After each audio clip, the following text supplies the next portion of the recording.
Bueno, primero que nada, buen día a todos. Yo sé que es un poco temprano para iniciar para la mayoría de nosotros. A mí me costó levantarme, no se sientan culpables.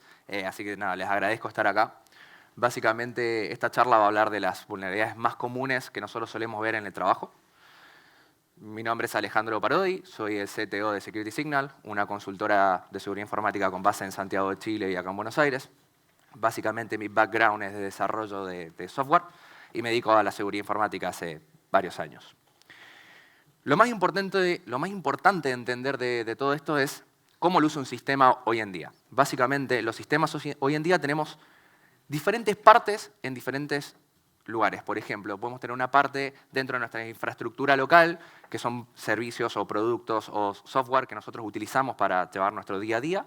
Tenemos software que nosotros instalamos en los sistemas o en los servidores de nuestros clientes. Podemos tener tecnologías distribuidas en multicloud. Podemos estar utilizando Amazon, Azure, DigitalOcean, soportar múltiples plataformas, diferentes storage de bases de datos.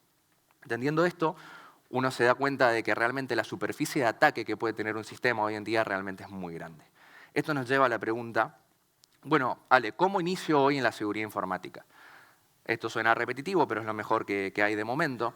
Es trabajar y leer sobre el OWASP. OWASP es una comunidad que está potenciada y alimentada todos los días por especialistas de seguridad informática a nivel mundial, donde se ven todas las vulnerabilidades más comunes, cómo se explotan, cómo resolverlas, ejemplos de código. Y además, todos los años hace el OWASP Top 10, que es el resumen o la síntesis de las vulnerabilidades más comunes, más explotadas y más críticas, y las categoriza. Nosotros vamos a ver algunas de estas vulnerabilidades en el tiempo que tenemos sobre trabajos reales que nosotros hemos realizado. En nuestro caso, trabajamos mucho en empresas de Santiago de Chile, especialmente en la parte de fintech e e-commerce. Nosotros estuvimos trabajando con una empresa muy grande de Santiago de Chile que tiene más de 700 tiendas e e-commerce. Y básicamente una de las vulnerabilidades que encontramos es que nos permitía robar información no solo de su compañía, sino de diferentes e-commerce a nivel mundial que utilizaban un third-party product. Para entender un poco qué es lo que encontramos, nosotros detectamos un SQL injection, hoy por hoy siguen existiendo. Para los que no saben, un SQL injection es básicamente cuando concatenamos un input de un usuario de forma insegura en una sentencia raw SQL. Esta luego es ejecutada por el engine y nos permite hacer cosas como union select o cosas raras, manipular la estructura de la sentencia SQL para poder obtener diferente información. ¿Cómo luce un poco de un SQL injection? Digamos, acá tenemos una pequeña aplicación en Node. Si nosotros vemos en la línea 20, tenemos un select donde nosotros tomamos dos inputs de usuario.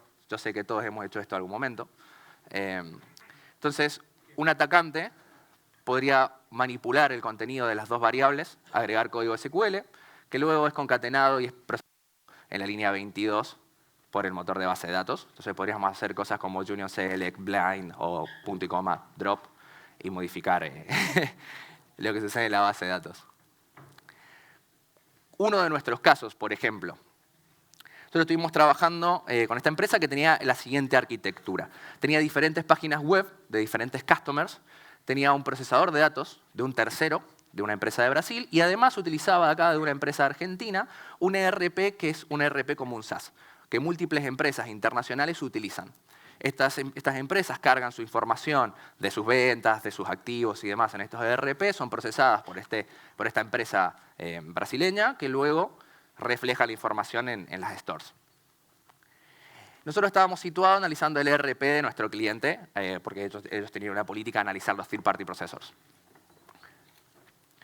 ¿Qué encontramos? Analizando el input, analizando el flujo de la aplicación del ERP, encontramos que al momento de listar las categorías dentro del ERP, tenía un límite. Esto era muy probable, sonaba que podía llegar a ser una aplicación en PHP, podía llegar a ser un límite que se utilice en un query. Inyectando el siguiente payload de SQL, nosotros lo que triggeríamos es un error base de SQL, que básicamente lo que nos permite es reflejar información que nosotros seleccionamos de la base de datos en forma de error en la página. Esto se ve un poco cómo es la página. Nosotros, al hacer el union select del extract value, se genera un error, que si vemos nos termina devolviendo información del usuario con el que corre la base de datos. En este caso, el usuario corre con privilegios de root, o sea, además tenemos dos problemas, no uno. ¿Qué logramos hacer con esto? Logramos explotar la inyección SQL de nuestro cliente y a través de él entrar a todos los ERP, la información de los ERP de todos los clientes de todos los e-commerce a nivel mundial que trabajaban. Entre ellos tenemos, por ejemplo, Jumbo, tenemos Personal, tenemos Walmart, tenemos Disney, tenemos Banjo. No solamente eso, sino también a la información bancaria, descuentos y procesamiento de pagos que ellos utilizan. Pero lo más interesante es que ellos almacenaban en cada una de estas bases de datos una tabla que tiene la autenticación por API. Esto nos permitió tener el token de acceso y el secret para poder crear cuentas en todos estos otros ERP. Entonces, a través de nuestro cliente logramos entrar a todas las cuentas de este third party, todas estas de acá. Esto fue reportado, está corregido, lo puedo mostrar. Pero bueno, es muy interesante esto, cómo nosotros a través de third parties que alimentan o mejoran nuestro proceso de día a día de trabajo, nosotros también podemos meter vulnerabilidades en nuestro sistema, que nos pueden afectar a nosotros como al resto de las corporaciones que utilizan el mismo producto. Esto se podría utilizar, por ejemplo, para hacer espionaje corporativo. Supongamos que esta empresa sabía de esta vulnerabilidad, podría decir, bueno, a ver, ¿dónde está vendiendo Walmart? ¿Dónde está facturando? ¿Cuánto está ganando? Por ejemplo. ¿Cómo se corrige esta vulnerabilidad? Supongamos que nosotros tenemos un software legacy que hay que mantener. Lo más clásico es utilizar parameterized queries, donde nosotros le dejamos al engine o al sistema como tal, al core de desarrollo, que sanitice las entradas. Esto es lo correcto para, digamos, tener un sistema legacy, no tenemos el tiempo para corregirlo e implementar un ORM como tal. Lo siguiente y lo más recomendado es utilizar, obviamente, un ORM que nos permite mapear las tablas o las estructuras de la base de datos en objetos, y esto está bastante bien sanitizado. Sin embargo, no todos los ORM te protegen en contra de SQL injection. También hay ORMs que están rotos. O muchas veces, cuando nosotros estamos trabajando con un ORM, hay sentencias SQL que son bastante complejas y los DBA o los mismos programadores prefieren hacer un select ra. Otro caso muy interesante es de un e-commerce millonario en Latinoamérica y que tiene presencia a nivel mundial, que encontramos el control sobre el sistema de pago total. Ellos tienen un novedoso sistema de pago que funciona a través de códigos de barra. Y ellos tenían una vulnerabilidad de Insecure Direct Object Reference. Esto básicamente entra en la categoría de Broken Access Control, donde nosotros tenemos que estar autenticados, pero no se verifica la autorización que nosotros tenemos para acceder a diferentes elementos del sistema. Nosotros creábamos un código de barra, le poníamos nuestro precio que íbamos a cobrar, y ese ID, ese identificador de código de barra, pertenecía a nosotros. Pero, ¿qué era lo interesante? Supongamos el siguiente código. Nosotros tenemos un usuario que se tiene que autenticar, y además, luego hay un parámetro controlado por el usuario que se utiliza, por ejemplo, en una selección de base de datos o en un update o en algo que nosotros controlamos. Además, está autenticado. ¿Qué encontramos? Supongamos o veamos este request real de la aplicación. Nosotros teníamos el monto que nosotros íbamos a grabar en este código de barra y el identificador del código, ¿no? Nosotros lo que hicimos en este momento, sabiendo que estábamos autenticados, quizás si logramos averiguar otro identificador de este código de barra, nosotros podíamos grabar ese dinero, cambiar el precio. Bueno, no solamente logramos cambiarlo al ID de otro usuario, sino que al momento de escribirlo, la aplicación te hacía owner de ese objeto. Entonces, al momento de hacer el pago, primero le podíamos cambiar el precio y además de hacer el pago se depositaba en nuestra cuenta. Interesante, muy divertido. ¿Cómo se corrige esto?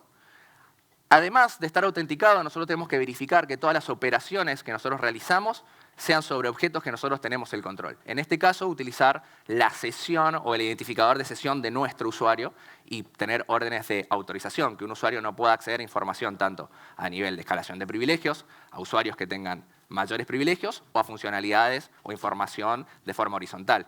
Es solamente de lo que yo soy dueño.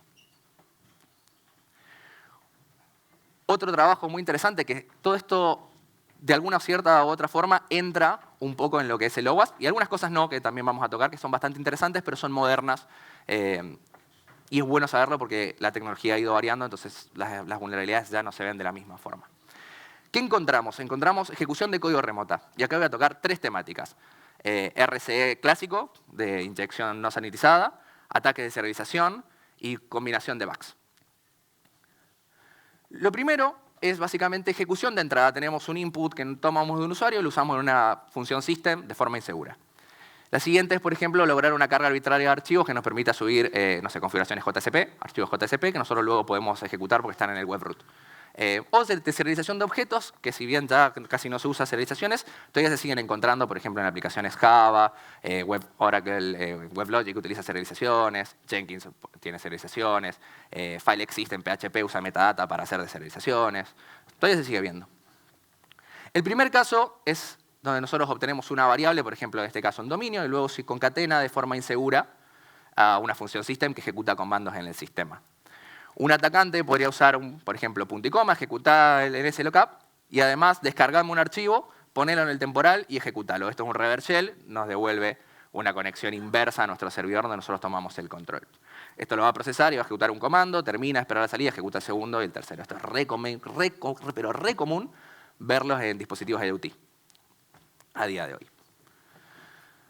¿Qué son las serializaciones? Para entender cómo funciona la serialización, básicamente tenemos que pensar que la comunicación es JSON o XML, pero esto es un objeto binario. Nosotros mandamos información, este lo recibe y te devuelve un mensaje postprocesado.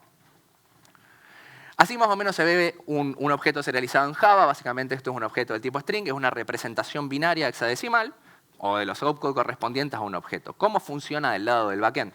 Básicamente el backend recibe el objeto, lo deserializa, al deserializarlo crea en memoria un objeto clon exacto de lo que le mandamos. Al crear un objeto directamente en memoria se llama su constructor. Se ejecuta lo que sucede en el constructor. ¿Qué es lo interesante de esto? ¿Qué pasa, por ejemplo, en tecnologías como Python o tecnologías como Java, donde nosotros podemos crear objetos que son propios del cuerpo nativo del framework? Nosotros podríamos, por ejemplo, crear un objeto del tipo system o un objeto del tipo popen y pasar en su constructor los comandos que nosotros queremos ejecutar. Al momento de deserializarse, crearse este objeto en memoria, se llama su constructor, se ejecutan los comandos que nosotros enviamos. Supongamos el siguiente código en Flask. ¿Sí? Tenemos un API, básicamente, que obtiene un parámetro username, lo decodea de base 64 y luego lo deserializa. Pickle nos permite deserializar y serializar objetos en Python. Una persona que está haciendo code review quizás ve esto y se deja llevar por el SQL injection que nosotros tenemos en la línea 22 y piensa, bueno, si yo creo un objeto serializado, este se va a deserializar y luego puedo utilizar el atributo user de este objeto para triggerear un SQL injection. Perfecto. Pero si nosotros tenemos una deserialización, simplemente en la línea 18 nosotros tenemos un remote code execution. ¿Cómo se explota? Nosotros podemos armar el siguiente código en Python, que básicamente crea un reverse shell en bash y lo escribe en el TMP, luego lo ejecuta. Todo esto lo convertimos en un objeto del tipo user que nosotros conocemos. Y luego lo serializamos, lo encodiamos en base 64 y se lo enviamos al servidor. El servidor lo deserializa, lo ejecuta. ¿Cómo se puede ver? Este es el log que recibiría, que además como si admin revisar esto y verlo en un log no significa nada, a simple vista debería ser un poco más detallada la búsqueda. Se deserializa, se ejecuta y nuestro servidor recibe un reverse shell. Son casos de serializaciones. Y ahora vamos a lo que hoy sucede en realidad. Hoy generalmente cuando logramos acceder a un servidor, tomar control a través de un remote code execution, generalmente es una combinación de bugs. Este es un caso real que explotamos hace un par de meses, que es muy interesante porque también utiliza un poco una vulnerabilidad de race condition en los servidores de S3 de AWS. ¿Qué concatenamos? Encontramos un arbitrary file upload, nosotros podíamos subir cualquier tipo de archivo. Encontramos un directory transversal, porque al subir archivos esto estaba en una especie de jaula, en un directorio particular donde nosotros no podíamos ejecutar. Y encontramos un race condition que nos permitió ejecutar el archivo que nosotros subimos. Vamos a ir una a una en las vulnerabilidades. Primero que nada, encontramos un upload de files donde nosotros podíamos modificar el nombre del archivo a la extensión que quisiéramos. Este se cargaba y no teníamos ningún tipo de problema como tal. Eso era un pro. Lo malo es que estábamos sandboxeados. Se escribía en una carpeta, en un temporal, donde no teníamos forma de ejecutarlo porque no estaba en el webroot como tal.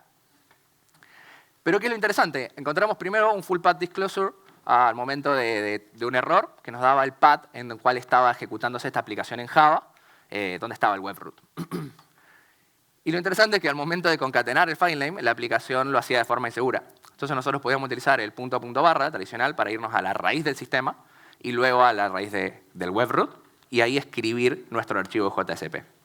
Fabuloso. Teníamos un archivo que se subía y lo podíamos ejecutar. Pero ¿qué pasaba? Cuando íbamos a buscar no existía, pero se subía.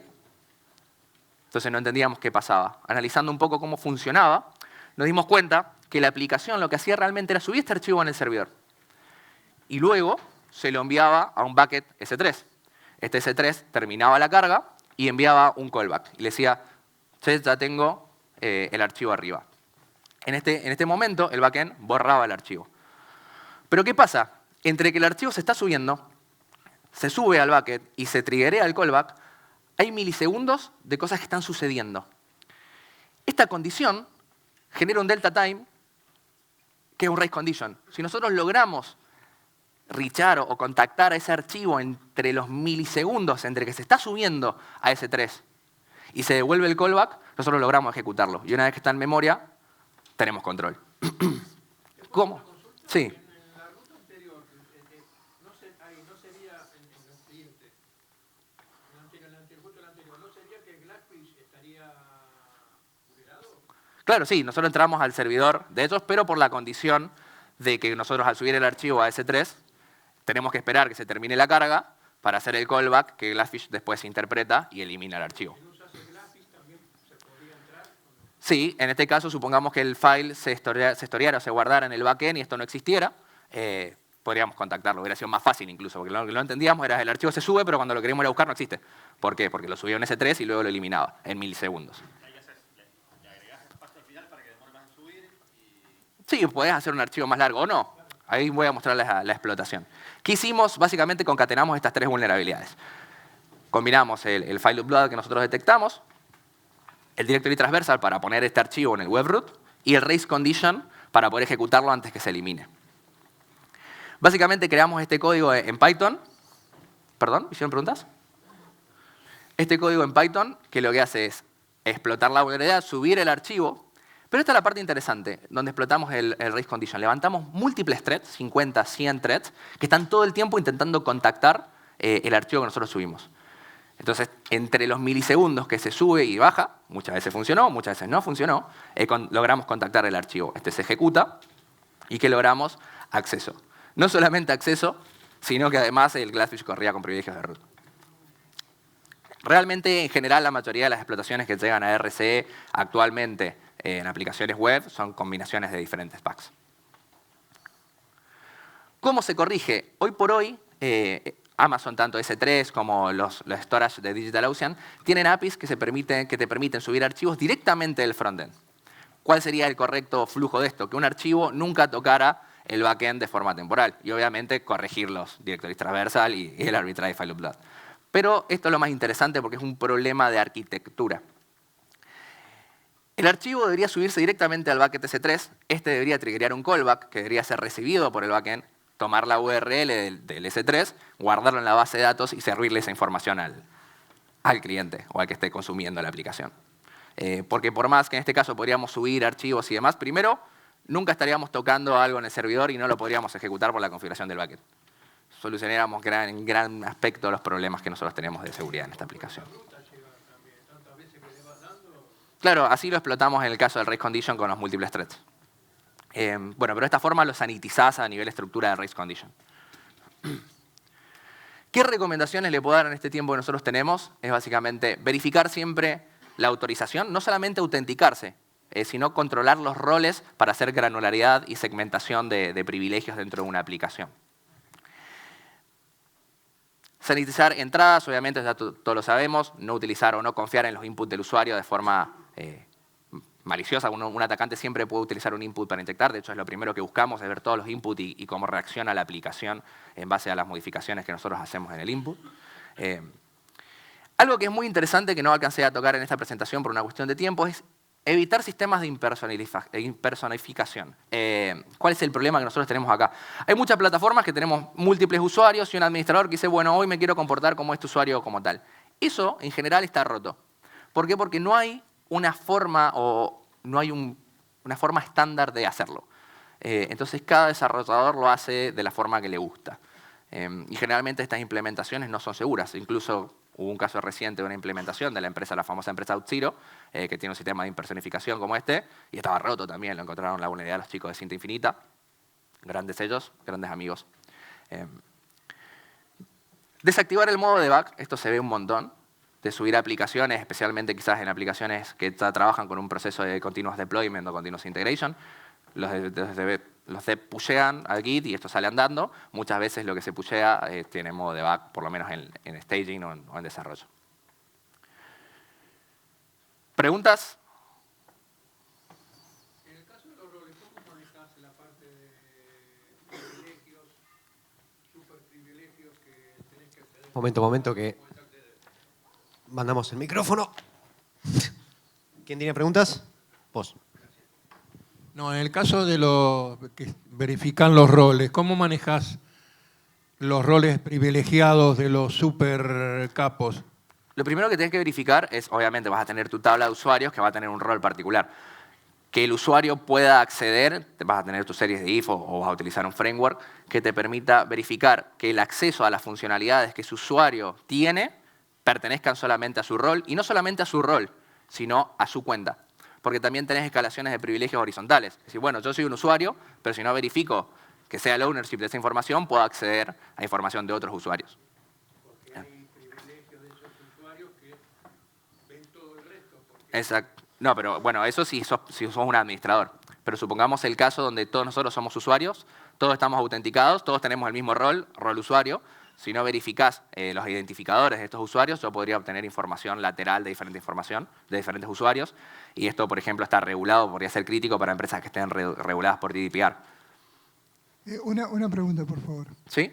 Sí, por ejemplo, en el caso de tener IP dinámicas, de probar IP dinámicas y agentes dinámicos, ¿hasta qué punto se puede llegar la batalla, digamos? Porque, bueno, he leído que, o sea, cuanto más sofisticado sea un sistema, más se protege de los ataques de IP dinámicas y de cosas relacionadas, digamos, ¿no? Para ver si son usuarios reales o si es alguien que está tratando de hacer algo, ¿no? ¿Vos decís al aspecto de rastrear a una persona?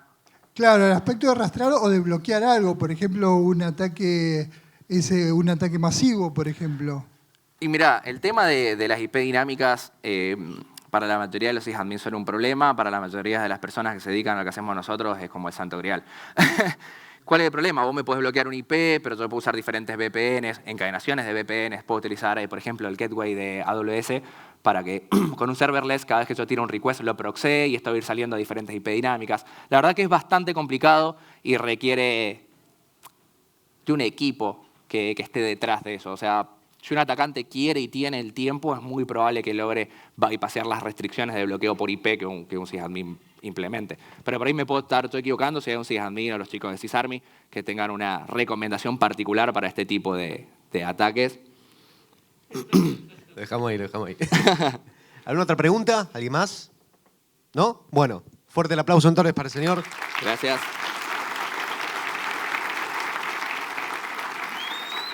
Yo voy a estar dando vueltas por acá, voy a estar los 3 días, así que Sí. si alguno se quiere acercar a preguntar. Sí, a ver, recuerden que